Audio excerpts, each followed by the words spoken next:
গত কয়েকদিন ধরে এই মামলাটি আপিল বিভাগের ১ নম্বর কোর্টে ঘোরাফেরা করছিল।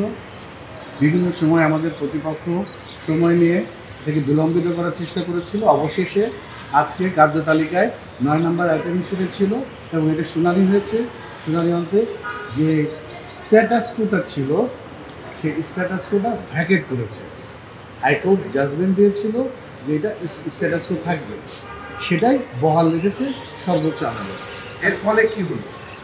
এর ফলে আশুদ্ধ একটা অসহায় মহিলা, যিনি ডোর টু ডোর, যিনি স্ট্রিট টু স্ট্রিট ঘোরাফেরা করছিলেন অসহায়ের মতো, উনি ওনার নিজ বাড়িতে ঢোকার অধিকার ফিরে পেলেন। পুরো মামলার প্রেক্ষাপট যদি একটু বলতেন, কোর্টকে নিম্ন আদালত কি নির্দেশ দিয়েছে এবং কার মামলা, কে কার মা, একটু বিস্তারিত বলবেন।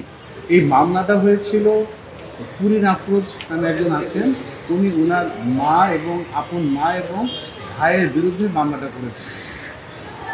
বান্ডেল থাকলে প্রতি সেনমানিতে টাকা বাঁচবে।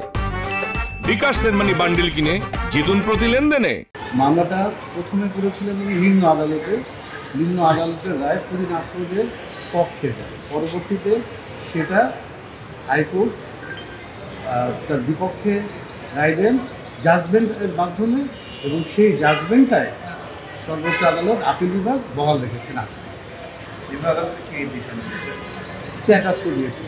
নিম্ন আদালত না, নিম্ন আদালত কি করবেন? বলেছে এই মামলাটা শর্ট টাইমের ভিতরে মূল মামলাটা শেষ করার জন্য। আজকে কোর্টে রাষ্ট্রপতি একটা কথা বলেছে যে তার আজকে আসলে ওনার পিএইচডি নিয়ে কোনো কথা পাইনি। কি বললেন যে কি বলেছিলেন যে এই বিষয়টা ওনার আসলে একটা কোশ্চেনেবল ম্যাটার, হ্যাঁ, সেই বিষয়টা নিয়ে আমি আসলে কোনো কথা বলতে চাচ্ছি না।